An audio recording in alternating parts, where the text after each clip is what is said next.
Now we have the famous, super famous quadratic formula.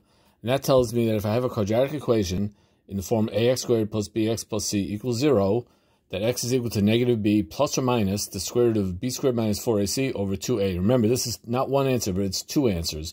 It's negative b plus the square root, then negative b minus the square root. Those are two separate answers. But we'll do some examples.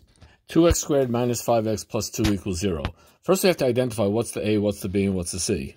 Okay, that's taken for. A is 2, b is negative 5, and c is 2. So x equals 5 plus or minus the square root of 5 squared minus 2 times 2 over 2 times 2. And again, I'm just plugging in the a, b, c into the formula. So I get x equals 5 plus or minus the square root of 25 minus 16.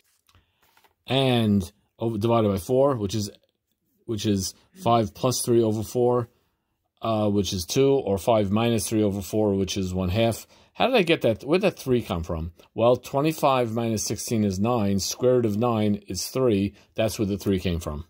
Let's look at another example. 2x squared equals 3x plus 4. Well, first of all, I can't apply the quadratic formula unless I have it in this form here, where I have ax squared bx plus c in this order, and I have a 0 on the other side. So let's rearrange this.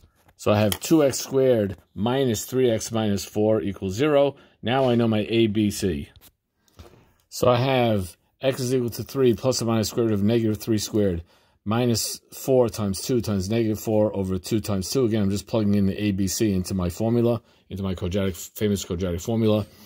And that becomes this, which is 41. This is really as far as I can go. I can't really do much. I can't do any more simplifying. So it's 3 plus or minus the square root of 41 over 4. And again, this is not one answer. It's actually two answers. Yay!